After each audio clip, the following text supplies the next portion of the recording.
¿Qué tal? ¿Cómo estamos? Buenas noches. Un placer saludarles. Soy Fernando del Rincón. Bienvenido a Conclusiones, bienvenido a casa. Mi casa es su casa.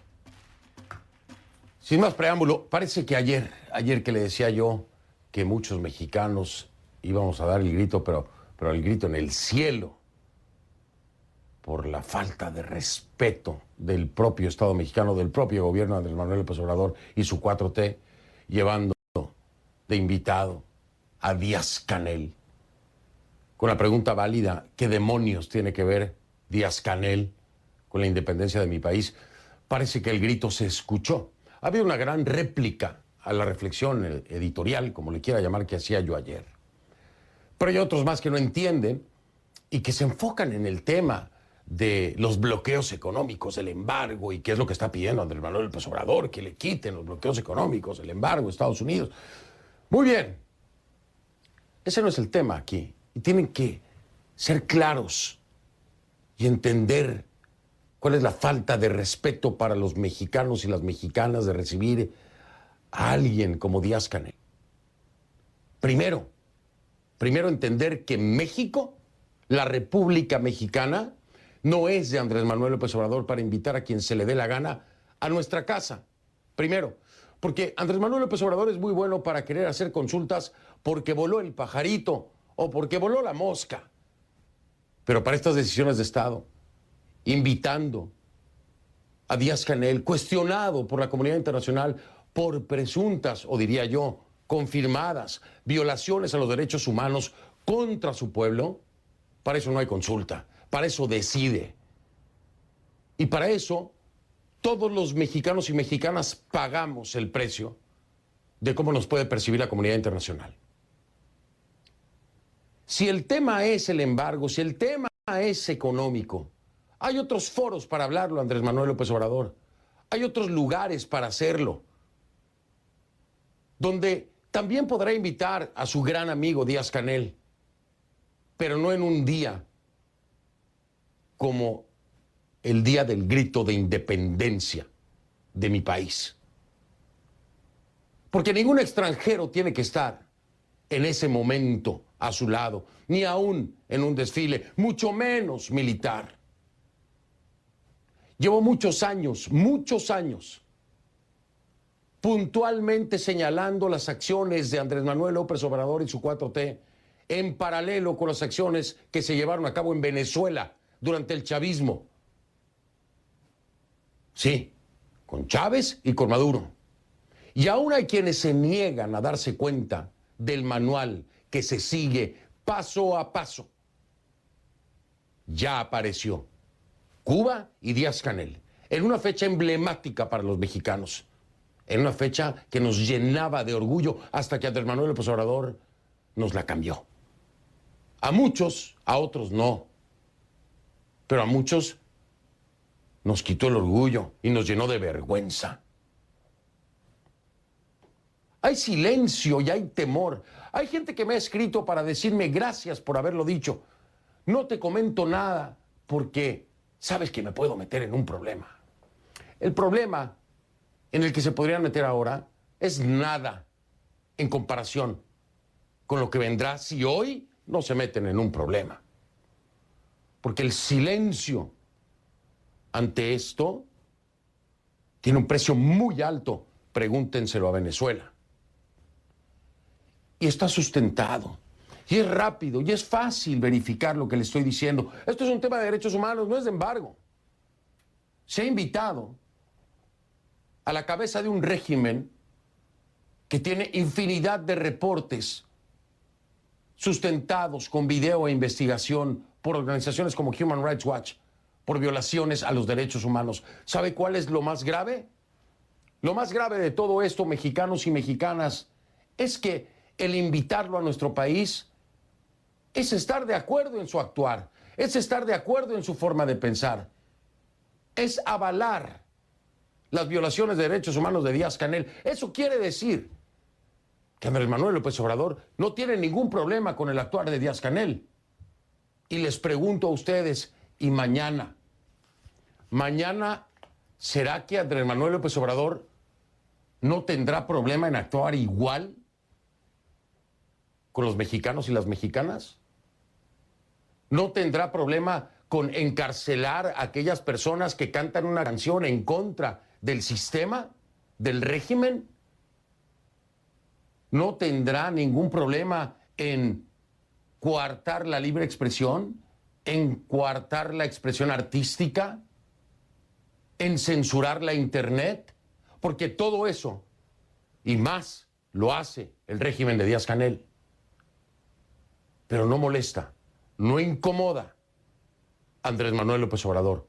Ojo, ojo, porque si a él no le molesta que lo haga Díaz-Canel, ¿quién le dice a usted que López Obrador no lo va a hacer? Iniciamos.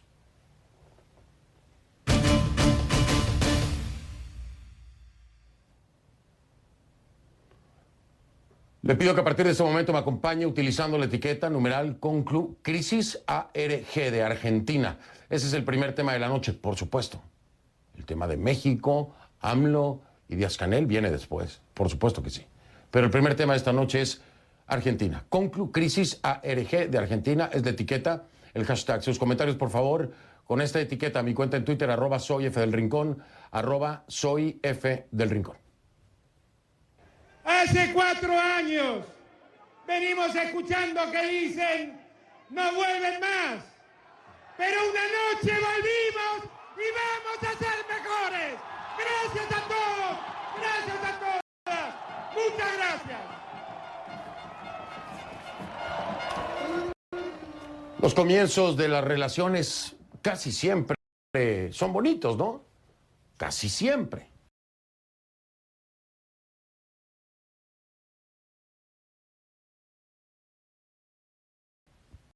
Esto ocurrió en octubre de 2019, ¿sí?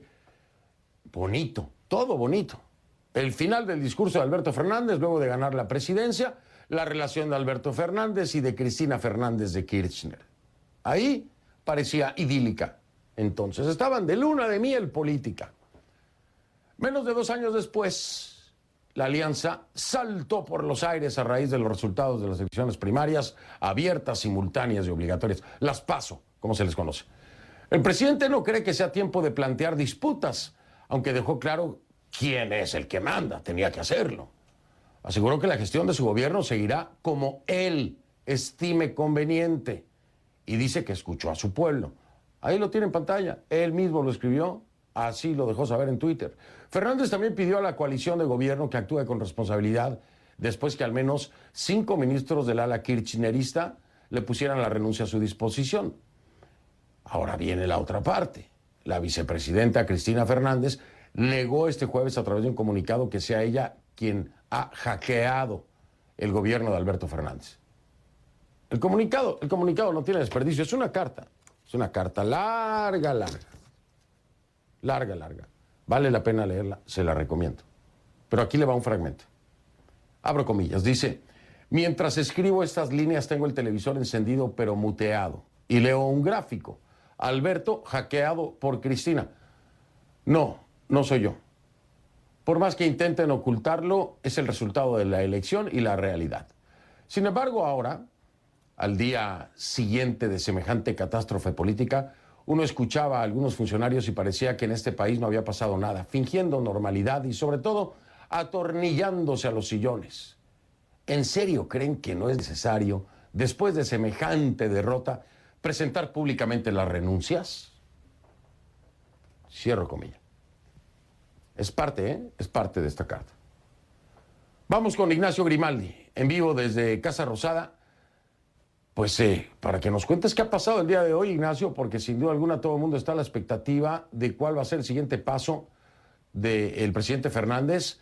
Y por supuesto, habrá muchas interpretaciones, me imagino yo, de este comunicado, de esta carta de la vicepresidenta Cristina Fernández de Kirchner. Buenas noches, bienvenido. Buenas noches, Fernando. Y sin dudas, la carta publicada por la vicepresidenta Cristina Fernández de Kirchner marca un antes y un después en esta puja de poder interna de la coalición gobernante, el Frente de Todos, que sacude de lleno a las entrañas de la Casa Rosada. La presidencia argentina tuvo 4 instancias de reacción apenas fue publicada esta carta de Fernández de Kirchner. La inmediata, la primera, silencio estampa. La segunda, los voceros presidenciales comunicaron que la carta movió todo, cambió todo. La tercera, comunicaron que el viaje de Alberto Fernández, que estaba previsto para mañana hacia México, quedó cancelado. Y la cuarta fue la organización de una reunión que se está llevando a cabo en este preciso momento, en la quinta presidencial de Olivos, entre Alberto Fernández y sus funcionarios más cercanos para delinear cuáles serán sus próximos pasos, para delinear cuál será la estrategia posterior a la publicación de la carta de Cristina Fernández de Kirchner. Si alguien estaba esperando un gesto de conciliación para calmar las aguas y para bajar la tensión de esta interna que enfrenta el kirchnerismo con el albertismo, bueno, la carta de Cristina Fernández de Kirchner provocó un efecto diametralmente opuesto. Hoy iba a ser un día en Argentina en el que el gobierno iba a comunicar medidas económicas que estaban guiadas hacia una reactivación económica con el pretexto de generar un efecto en las urnas y así el gobierno intentar revertir el resultado adverso de las elecciones primarias abiertas, simultáneas, obligatorias del pasado domingo.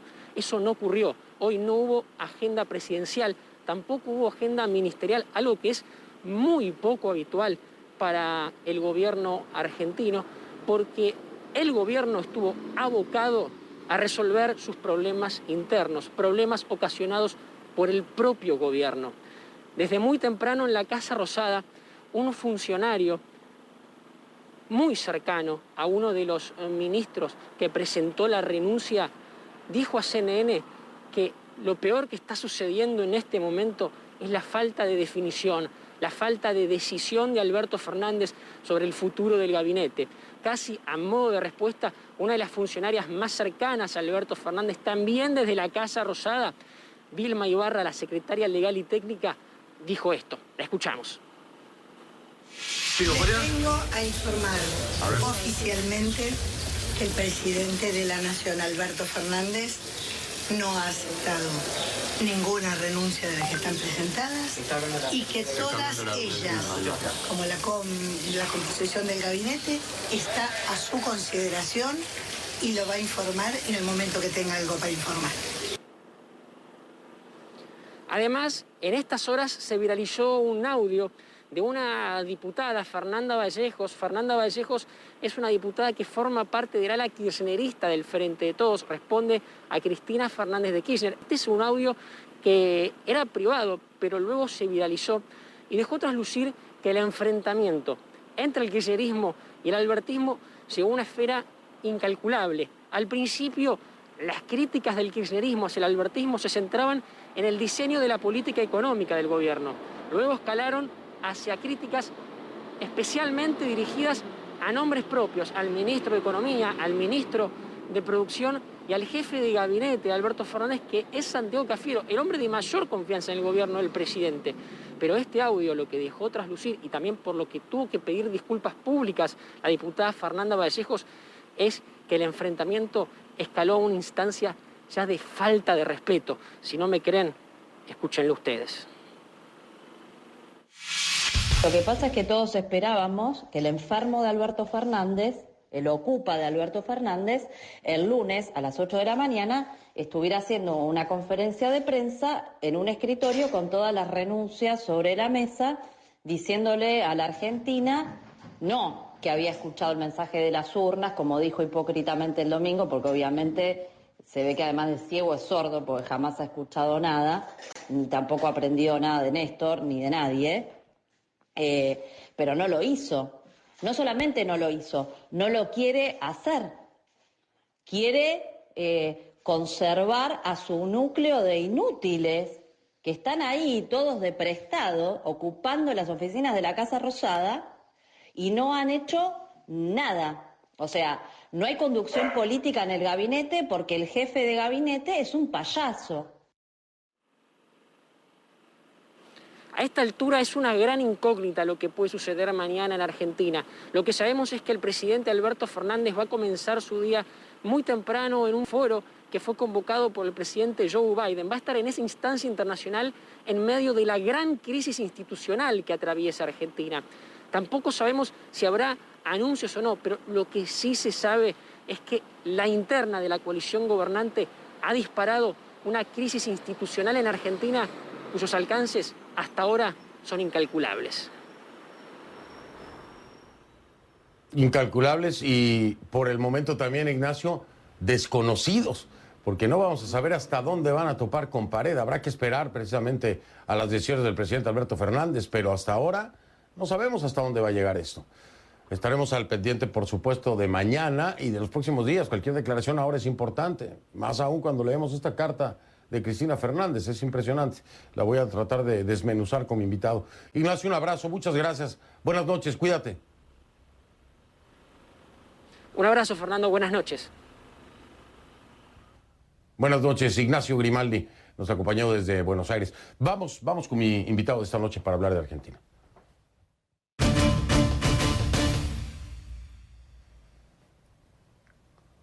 Le doy la bienvenida al embajador Diego Guelar, abogado y ex embajador de Argentina en Estados Unidos, Brasil, la Unión Europea y China. Ex embajador, bienvenido, gracias por acompañarme. Perdón, embajador. Sí, bienvenido.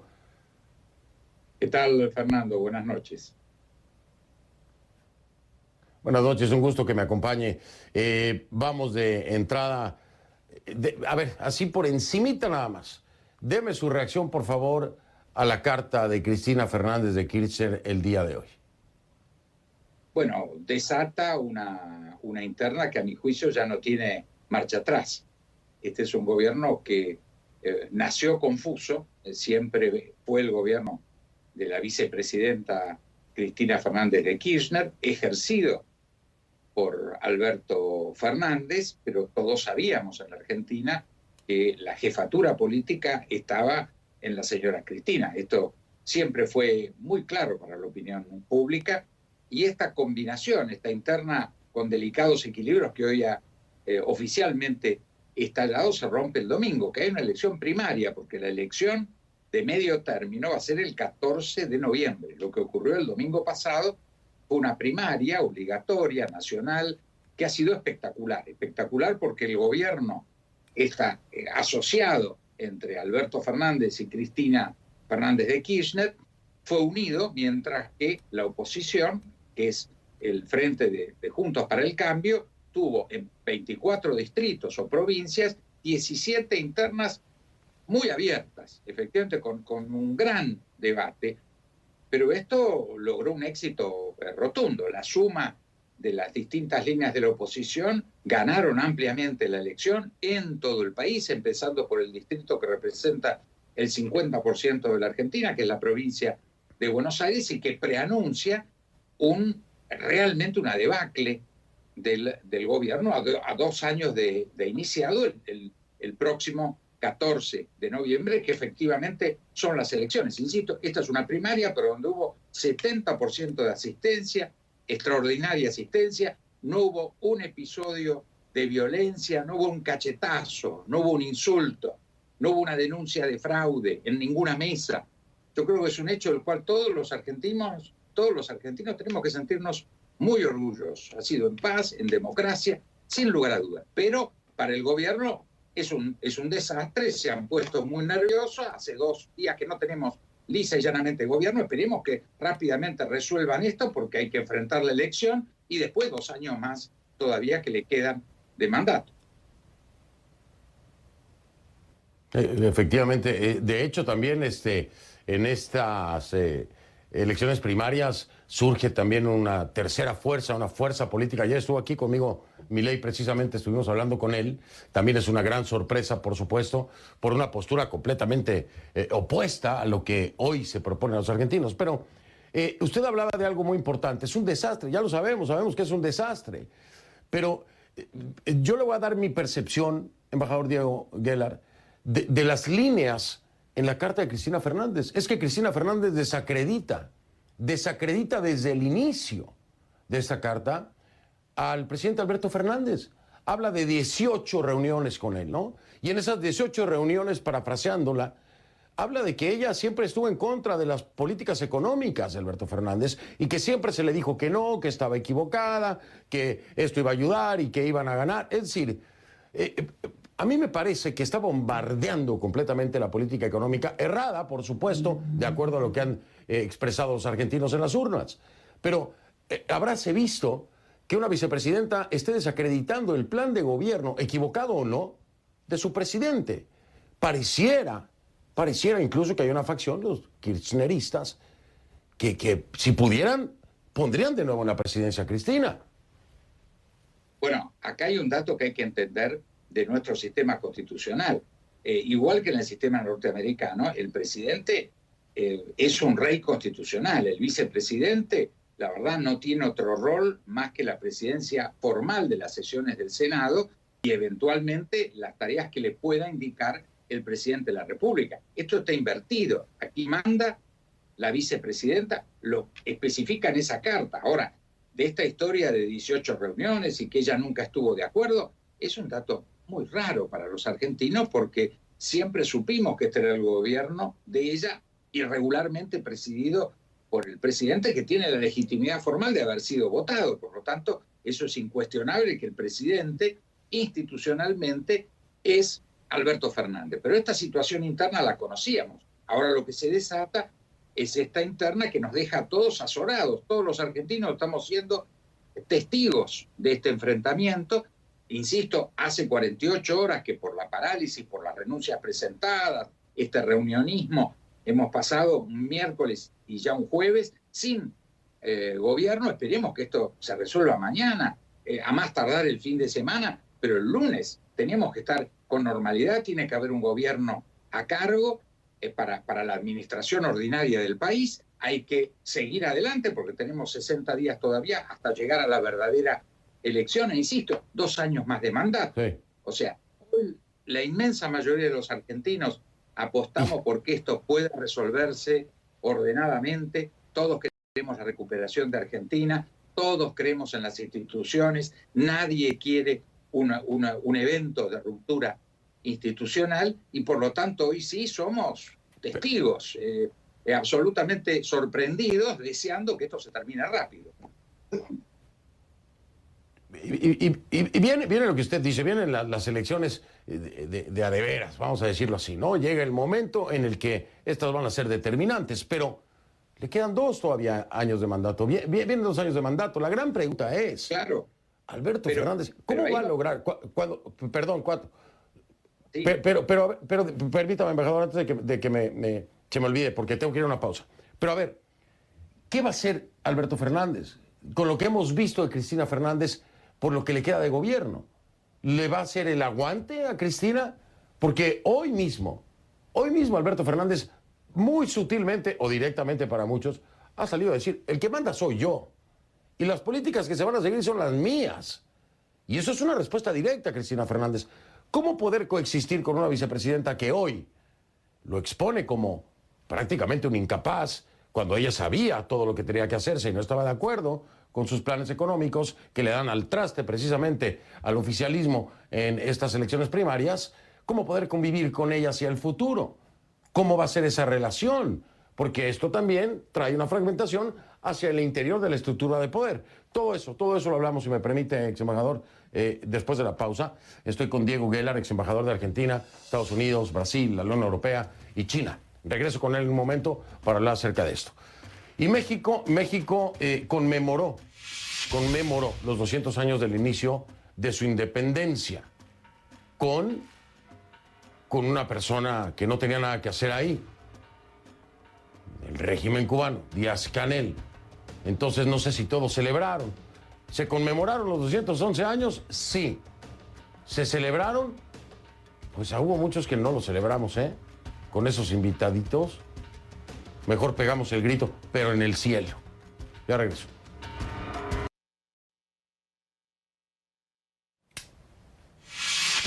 Continúo con el abogado y ex embajador de Argentina en Estados Unidos, Brasil, la Unión Europea y Chile, Diego Guelar. Y quiero hacer la corrección, estaba pronunciando mal el apellido hace un momento y le pido una disculpa, ex embajador, es Guelar, Diego Guelar. Exacto. Le decía yo, ¿cómo coexistir? porque se tiene que tomar alguna medida. Es decir, no se puede, como presidente, no se puede tener a una vicepresidenta que ventile, por un lado, la interpretación incapacidad, a pesar de que se le había avisado, según dice Cristina Fernández, de sus políticas económicas, incapacidad y además necedad, porque entonces sería muy necio al no hacerle caso a Cristina. Esto hacia el futuro puede impactar gravemente a cualquier presidente. ¿Cómo coexistir? ¿Qué cree que vaya a pasar? Bueno, esto se tiene que resolver internamente. O sea, vuelvo a decir, todos los argentinos en esto, inclusive los partidarios del Frente de Todos, que es la fuerza de gobierno, yo creo que estamos impávidos ante un show desgraciadamente muy triste. Todos deseamos que se resuelva, tiene que resolverse. Hoy estamos a jueves, mañana es viernes. Insisto, a más tardar el lunes, tiene que volver la normalidad a la Argentina. Nosotros tenemos problemas muy graves, tenemos que resolver el default, estamos con una deuda muy grande, con una negociación pendiente con el Fondo Monetario Internacional, una inflación de aproximadamente 3% mensual, el equivalente a la media de la inflación mundial en el año. Nosotros la tenemos en un mes, hay problemas de desocupación, los problemas todavía de la pandemia, como todo el mundo estamos sufriendo la pandemia. Es decir, hay una agenda muy complicada en la Argentina y estamos mirando hace 2 días cómo las fracciones del gobierno se están peleando en público en una situación que yo creo, insisto, es muy triste. Todos los argentinos estamos exhortando al gobierno a que se ordene y esté en condiciones de enfrentar en 60 días su gran prueba. Seguramente les va a ir mal, van a perder la mayoría en el Senado, se va a consolidar una primer minoría del frente opositor en diputados, pero una gran cosa que tiene este gobierno, un gran capital, es que tiene enfrente una posición mayoritaria de una oposición absolutamente racional, dispuesta a colaborar en armar un programa de unidad nacional priorizando los problemas que tenemos. Es decir, los problemas que tiene es un problema de facciones internas. ¿Qué esperamos? Por favor, resuélvanlo. Lo dice muy bien. Por favor, no sea lo que sea, por favor, resuélvanlo, que aquí los estamos esperando. Me encantó el cierre que ha dado ex embajador, de verdad. Mil gracias, es un gusto que me haya acompañado. Ojalá podamos repetir este encuentro y seguir hablando, pero ya en otro escenario. Como dice usted, por favor, arréglenlo. Muchísimas gracias. Exacto. Buenas noches y muchas gracias. Al contrario, buenas noches. Gracias a usted por haberme acompañado. Diego Guelar, abogado y ex embajador de Argentina en Estados Unidos, Brasil, la Unión Europea y China. Voy a hacer una pausa, regreso. Vamos con el segundo tema. México conmemoró los 200 años del inicio de su independencia. Digo que conmemoró porque no todos celebramos, al contrario, muchos de nosotros nos avergonzamos. Nos avergonzamos. ¿Por qué? ¿Por qué, Fernando, la independencia de tu país? Porque nada tenía que hacer ahí Díaz-Canel. Nada tenía que hacer. Una vergüenza.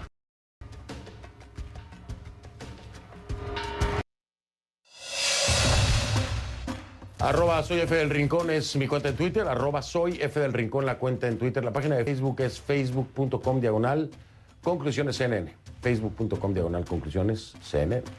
Ya vengo.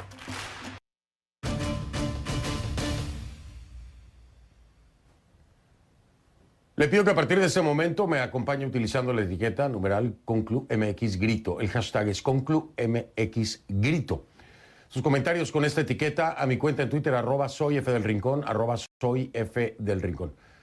A ver, los festejos, la conmemoración por los 211 años del inicio de la independencia de México, tomaron un camino, un derrotero muy, muy distinto al de años anteriores. Esta vez el grito también terminó en escándalo político y en vergüenza. Para muchos, ¿no? Otros no, aunque usted no lo crea. Porque es que el invitado de honor de Andrés Manuel López Obrador, pues para muchos de nosotros deshonró, dio al traste con lo que sería una celebración y la solemnidad de esta fecha.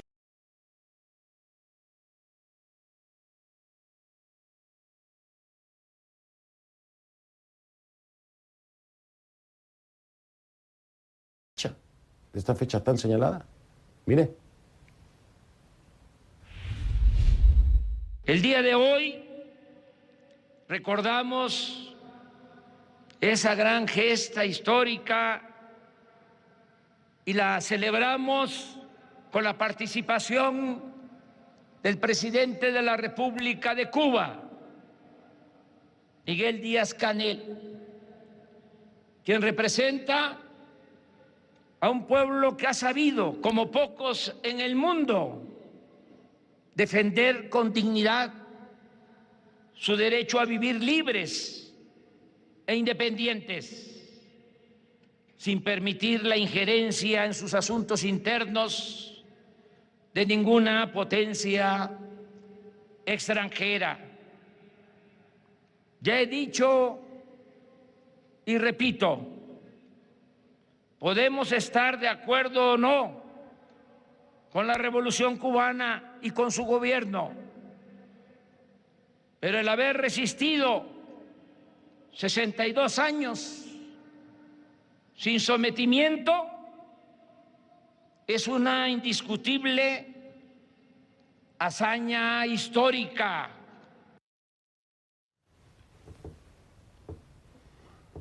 Bueno, López Obrador ahí celebró la independencia de Cuba, no la de México, ¿no? Bueno, la que él llama independencia de Cuba. 62 años, dice AMLO, sin sometimiento. Ni una palabra, por supuesto, de los 62 años de dictadura. Le repito la palabra, a ver, para gobernación. 62 años de dictadura a los que han sido sometidos millones de cubanos. Ni una palabra. Ni una palabra sobre la represión o sobre las violaciones continuas a los derechos humanos en la isla, no.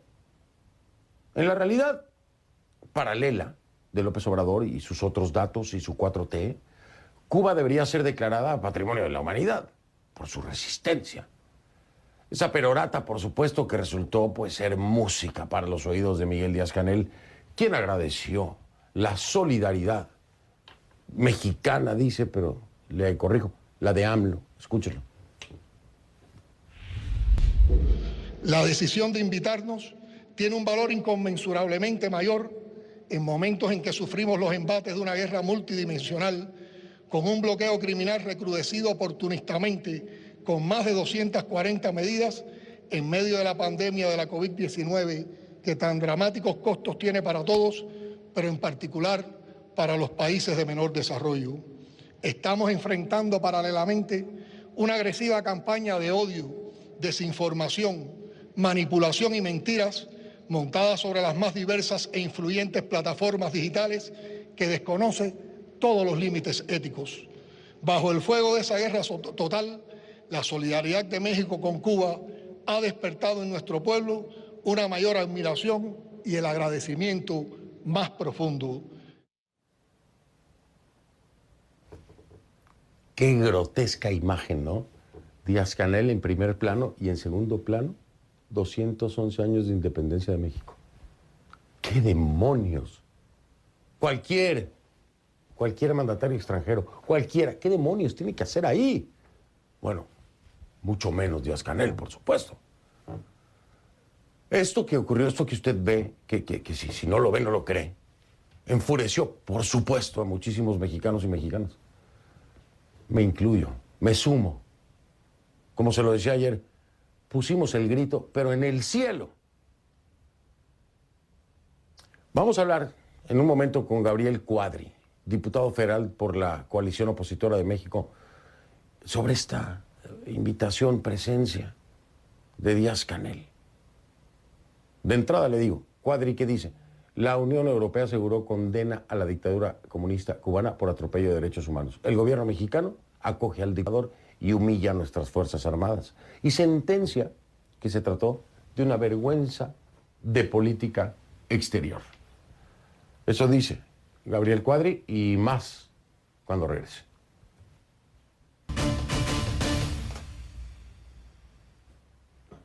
Me acompaña vía telefónica, por supuesto, Gabriel Cuadri, diputado federal por la coalición opositora de México.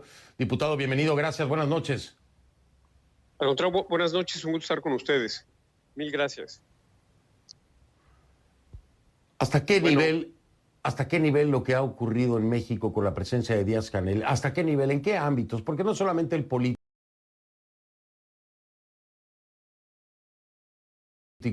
¿Dónde lo ubicamos, diputado?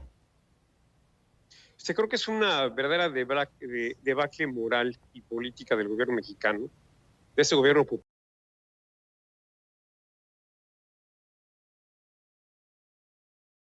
populista que padece mi país desgraciadamente, y cuya política exterior es una política totalmente errática, contradictoria, y que se guía, digamos, por impulsos ideológicos, por fanatismos, por prejuicios.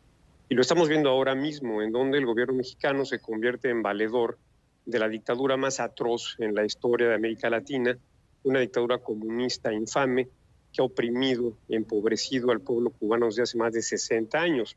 Entonces es increíble que el presidente de México se preste a hacer, digamos, a lavarle la cara al dictador Díaz-Canel. Es verdaderamente increíble. Y creo que nos llena, como ya lo dije yo en Twitter, nos llena de vergüenza y de oprobio a los mexicanos que el presidente López haya hecho esto. Y me parece que es una humillación y una afrenta a las Fuerzas Armadas de México el tener que rendirle pleitesía prácticamente a un infame dictador comunista cubano. Creo que nunca en la historia, pues yo diría moderna de México, nuestra política exterior había caído tan bajo, había llegado a un nivel de, digamos, de vergüenza y de oprobio tan profundo como el que tenemos ahora. Diputado Cuadri, yo he tenido muchas conversaciones con Porfirio Muñoz Ledo y he insistido, conociendo a fondo el tema venezolano, los diferentes pasos que asemejan por completo el movimiento de la 4T de López Obrador con el movimiento chavista. Y la participación de Cuba es fundamental. La presencia de los cubanos es fundamental, la conexión cubana es fundamental. ¿No teme usted como mexicano, como diputado, como político, que sea la misma ruta? Porque, vaya, esta cercanía es de temer, ¿no? No, yo creo que es de horror. Como sabemos, a la dictadura venezolana la gobierna, la maneja, la conducen los servicios de inteligencia cubanos, que están a cargo prácticamente de toda la seguridad del Estado en Venezuela. Y eso lo han logrado a partir de esa alianza ideológica que han creado con la dictadura venezolana. En México el proceso ya empezó, porque en los últimos meses enviaron a México brigadas de médicos esclavos cubanos, yo diría médicos entre comillas, esclavos del gobierno de Cuba, de la dictadura cubana, y que funcionan básicamente como agentes de inteligencia y que van preparando el terreno para una intervención más abierta de la dictadura cubana en los asuntos mexicanos. Y creo que ahora la dictadura cubana está haciendo esto porque está desesperada. Venezuela está totalmente en bancarrota, como sabemos es un país destruido, es un país absolutamente devastado por el populismo socialista de su dictadura, y ahora están buscando nuevas fuentes de financiamiento. Y me parece que por eso ahora intentan que México los rescate, que el gobierno mexicano a través de López, del presidente López, sea su nuevo valedor. Primero fue la Unión Soviética, luego Venezuela, los dos cayeron estrepitosamente, o han caído estrepitosamente, y ahora pues, le toca el turno a México en la perspectiva de supervivencia de la dictadura cubana.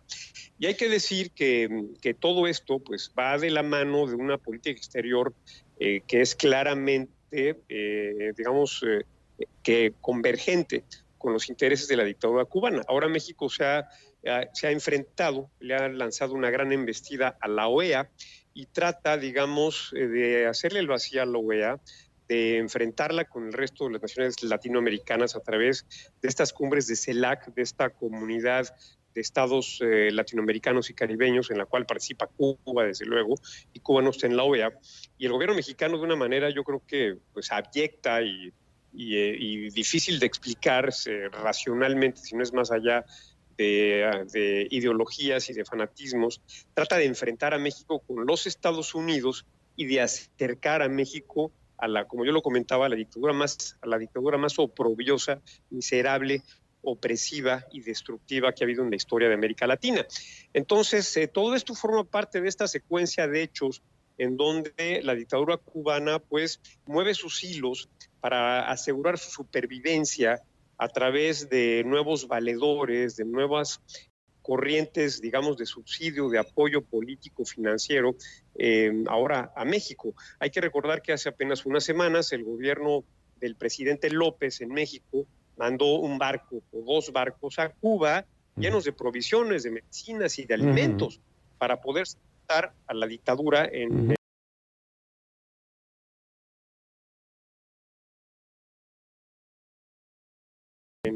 el periodo de pandemia.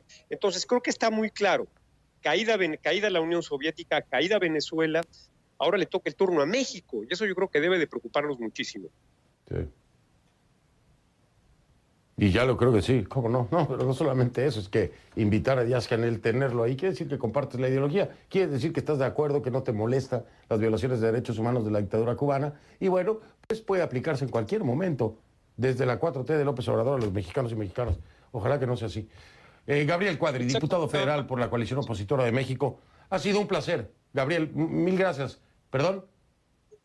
Al contrario, no, lo que yo quería añadir es que lo que estamos viendo en México ahora también es la construcción de una tiranía, sí, la construcción de un gobierno autocrático, y que paso a paso va siguiendo la receta establecida por el chavismo en Venezuela.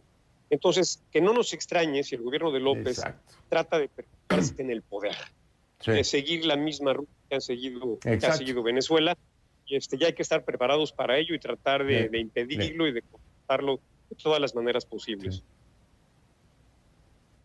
Sí, pero primero hay que entenderlo y aceptarlo como posibilidad. Gabriel Cuadri, diputado federal por la coalición opositora de México. Mil gracias, un saludo, buenas noches allá en Los Ángeles. Al contrario, buenas noches, gracias a ustedes, un gran abrazo. Soy Fernando del Rincón, lo veo mañana, muchas gracias, buenas noches.